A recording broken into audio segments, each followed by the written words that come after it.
50 ವರ್ಷಗಳಿಂದ ನಿರಂತರವಾಗಿ ನಮ್ಮ ದೇವಸ್ಥಾನದ ಅಯ್ಯಪ್ಪ ಸ್ವಾಮಿ ದೇವಸ್ಥಾನದ ಧರ್ಮಗುರುಗಳು ಜಯರಾಮ್ ಸ್ವಾಮಿಯವರ ನೇತೃತ್ವದಲ್ಲಿ ಒಂದು ಚಾಮರಾಜಪೇಟೆ ಅಯ್ಯಪ್ಪ ಸ್ವಾಮಿ ದೇವಾಲಯ ಟ್ರಸ್ಟ್ ಅಂತ ಮಾಡಿ ದೇವಾಲಯ ನಿರ್ಮಾಣ ಮಾಡಿದ್ದೀವಿ. ಈ ಕಾರ್ಯಕ್ರಮಕ್ಕೆ ಬಂದಂಥ ನಮ್ಮೆಲ್ಲ ಮಾಧ್ಯಮ ಮಿತ್ರರಿಗೆ ಮತ್ತು ನಮ್ಮ ಸಾಮಾಜಿಕ ಜಾಲತಾಣದ ಎಲ್ಲ ನನ್ನ ಸ್ನೇಹಿತರಿಗೆ ಮತ್ತು ಪ್ರಿಂಟ್ ಮೀಡಿಯಾ ಎಲ್ಲ ಸ್ನೇಹಿತರಿಗೂ ನಾನು ಸ್ವಾಗತ ಬಯಸ್ತೇನೆ. ತಮ್ಮ ಮುಂದೆ ಇವತ್ತು ನಾವು ಬರೋದಕ್ಕೆ ಒಂದು ಮುಖ್ಯ ಕಾರಣ ಅಂದರೆ ನಮ್ಮ ಚಾಮರಾಜಪೇಟೆ ಇತಿಹಾಸದಲ್ಲಿ ಮೊಟ್ಟ ಮೊದಲ ಬಾರಿಗೆ ನಮ್ಮದು ಅಯ್ಯಪ್ಪ ಸ್ವಾಮಿ ದೇವಾಲಯ ನಿರ್ಮಾಣ ಆಗಿದೆ.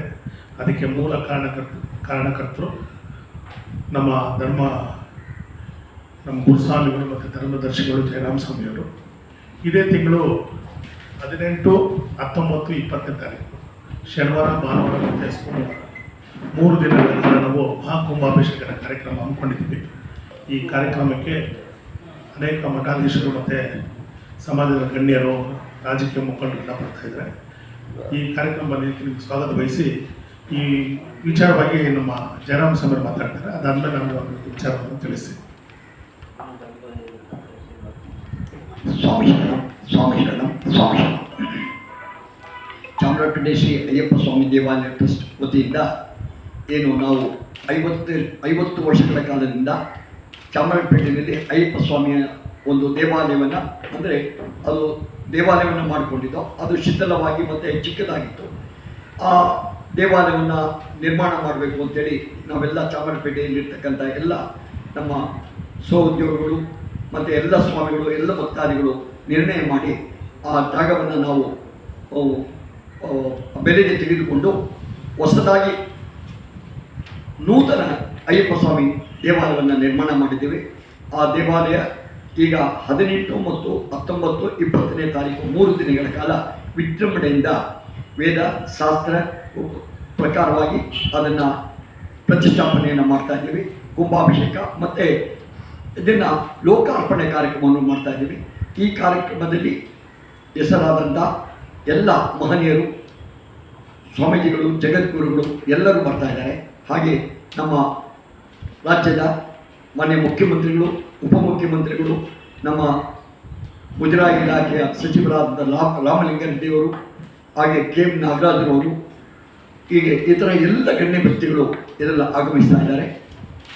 ನಮ್ಮ ಮೊದಲನೇದಾಗಿ ನಮ್ಮ ಚಾಮರಾಜಪೇಟೆಯ ಯಜಮಾನರಾಗಿರ್ತಕ್ಕಂತಹ ನಮ್ಮ ಜಮೀರ್ ಅಹಮದ್ ಖಾನ್ರವರು, ಅವರು ವಸತಿ ಸಚಿವರು ಕೂಡ ನಮ್ಮ ದೇವಸ್ಥಾನಕ್ಕೆ ಅವರು ಆತ್ಮೀಯರಾಗಿದ್ದಾರೆ. ಅವರು MLA ಆಗಕ್ಕಿಂತ ಮುಂಚೆ ಇದ್ದರೂ ಕೂಡ ನಮ್ಮ ದೇವಸ್ಥಾನಕ್ಕೆ ಬರ್ತಾ ಇದ್ದರು. ಅವರು ಕೂಡ ಈ ಕಾರ್ಯಕ್ರಮದಲ್ಲಿ ಭಾಗವಹಿಸ್ತಾ ಇದ್ದಾರೆ.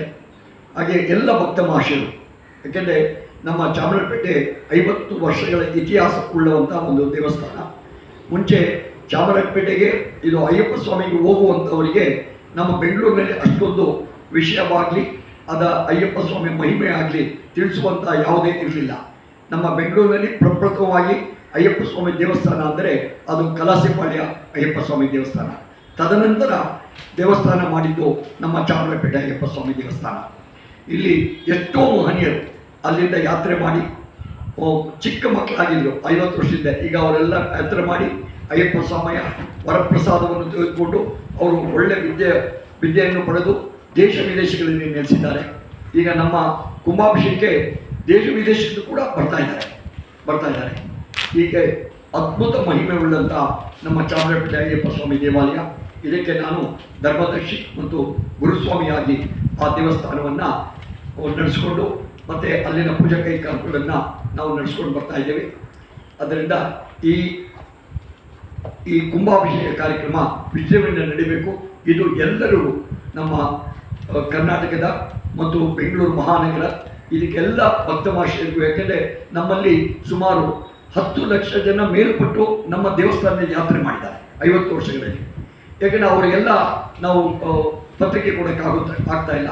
ಅದನ್ನು ನಾವು ಮತ್ತೆ ನಿಮ್ಮ ಮುಖಾಂತರ ದೃಶ್ಯ ಮಾಧ್ಯಮ, ಪತ್ರಿಕಾ ಮಾಧ್ಯಮದಿಂದ ಎಲ್ಲರಿಗೂ ತಿಳಿಪಡಿಸಿ ಅವರೆಲ್ಲ ಬಂದು ಈ ಕಾರ್ಯಕ್ರಮದಲ್ಲಿ ಭಾಗವಹಿಸಿ ಆ ಅಯ್ಯಪ್ಪನ ಕೃಪೆಗೆ ಪಾತ್ರರಾಗಬೇಕು ಅಂಥೇಳಿ ನಾವು ಈ ಪತ್ರಿಕಾ ಗೋಷ್ಠಿಯನ್ನು ಕರೆದು ನಿಮ್ಮ ಮುಖಾಂತರ ಎಲ್ಲರಿಗೂ ಈ ಕಾರ್ಯಕ್ರಮ ತಿಳಿಪಡಿಸುವುದಕ್ಕೆ ನಿಮ್ಮ ಅಭಿಮಾನಿಯಿಂದ ನಡೆಸ್ತಾ ಇದ್ದಾರೆ.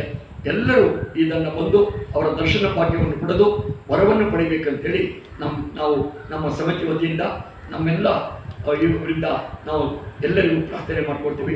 ಸ್ವಾಮಿ ಶರಣು, ಸ್ವಾಮಿ ಶರಣು, ಸ್ವಾಮಿ ಶರಣು. ಮತ್ತು ಶಿವಕುಮಾರ್ ಅವರು ಮತ್ತು ಗಣೇಶ್ ಅವರು ಬಂದಿದ್ದಾರೆ.